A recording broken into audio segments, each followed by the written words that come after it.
Let's talk about the secret life of a fruit you probably think you know inside and out, the humble blueberry. I mean, it's a staple in kitchens everywhere, right? But its story? Well, it's anything but simple. Have you ever really stopped to think about it? Where did that perfect, plump berry in your morning smoothie actually come from? And how did it get to be so, well, perfect? The answer is way more fascinating than you might imagine.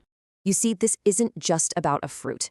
It's a story of wild versus cultivated, a groundbreaking partnership that literally changed agriculture, and how a uniquely North American plant became this global superstar.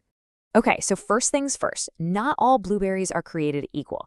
The entire blueberry world is pretty much split into two major families. So on one side, you've got the lowbush, or wild blueberries. These are the OGs, the original, smaller, kind of pea-sized berries that grow on these low, sprawling bushes. You don't really plant them. Instead, people manage them in these huge fields called barrens, mostly up in Canada and Maine. And then on the other side, you have the high bush, or cultivated types. These are the big, juicy ones you probably see fresh in the supermarket, grown on tall bushes that can get up to 4 meters high. The US is the absolute powerhouse for these. And here's a fun fact for you. Ever notice that silvery white dust on fresh blueberries? That's called the bloom. And no, it's not dirt or pesticide. It's actually a natural, waxy coating the berry makes itself to stay protected from the sun and from drying out. A really strong bloom is a fantastic sign of freshness. So you might be thinking a blueberry is a blueberry, right? Well, not quite. The blueberry has a super popular European cousin, the bilberry. And honestly, they look almost identical from the outside, but there's a secret way to tell them apart. The secret is all on the inside. If you cut a true North American blueberry in half, the flesh is this pale greenish white color because all the pigment is just in the skin. But a bilberry? It's stained dark red or purple all the way through. It's a great little party trick to know if you're ever foraging over in Europe. So we've got these two families, but how on earth did we get from that small wild berry to the huge ones in our grocery stores? Well, that required taming a wild plant, which is where our story takes a really interesting turn. For almost all of human history, if you wanted blueberries, you had to go out and find them. They were a wild food.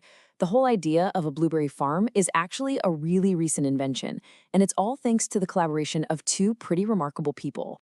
The story of the modern blueberry really kicks off around 1910. A USDA scientist, Frederick Koval, he makes two huge discoveries. Blueberries need super acidic soil, and they can't pollinate themselves. This got the attention of Elizabeth White, a really savvy cranberry farmer in New Jersey. They teamed up, and she put out an ad offering people cash for the biggest and best wild blueberry bushes they could find. By 1916, it totally worked. They successfully crossbred the best of the best and introduced the first ever cultivated high bush blueberries, creating a brand new crop from scratch. And boy, did they create a crop. From those humble beginnings in a New Jersey bog, the blueberry has absolutely exploded onto the world stage. Just look at that number. In 2023, the world grew 1.2 million tons of blueberries. That's just a staggering amount for a fruit that, a little over 100 years ago, didn't even exist as a commercial crop. So who's growing all these berries? Well, it started in the USA, which still leads the pack with about 27% of global production. But the market has truly gone global. Peru has surged to become the second largest producer at 19%, which is amazing. And of course, Canada is right there at 14%, still the king of that wild low bush variety. This global spread is the reason we can now get fresh blueberries all year long. After they were cultivated in North America, they were introduced to Europe in the 1930s. Now you've got huge commercial operations in places like Chile, Peru, and South Africa, and they're the ones that supply all of us in the Northern Hemisphere during our winter. But what are we actually eating when we pop a blueberry in our mouth? Let's, take a look under the hood. At its most basic level, a blueberry is incredibly simple. It's about 84% water. Most of the rest is carbohydrates. That's what gives it that sweet taste, with just a tiny little bit of fiber, protein, and fat. But packed into that tiny package are some pretty impressive nutrients. For just 57 calories per 100 grams, you get a solid hit of vitamin C, an excellent amount of vitamin K, which is great for blood clotting, and manganese, a really key mineral for bone health. And that iconic blue-purple color, Where does that come from? It comes from a group of powerful plant compounds called anthocyanins. These are the pigments that give a ton of red, purple, and blue plants their vibrant colors, and they're packed into the skin of the blueberry. Okay, so let's bring this all together.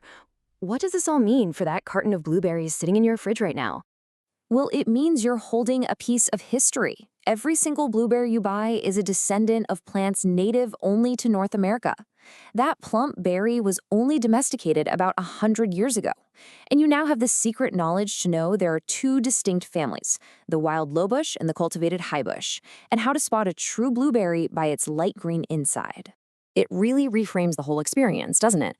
You're not just holding a simple fruit, you're holding the result of a scientific breakthrough, a century of agricultural innovation, and a complex network of global trade that brings them right to your table, year-round. And that leaves us with one last thought.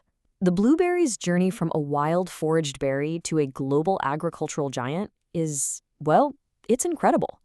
It really makes you wonder, what other wild plants are out there, just waiting for their own Elizabeth White and Frederick Coville to unlock their potential and completely change the way we eat forever?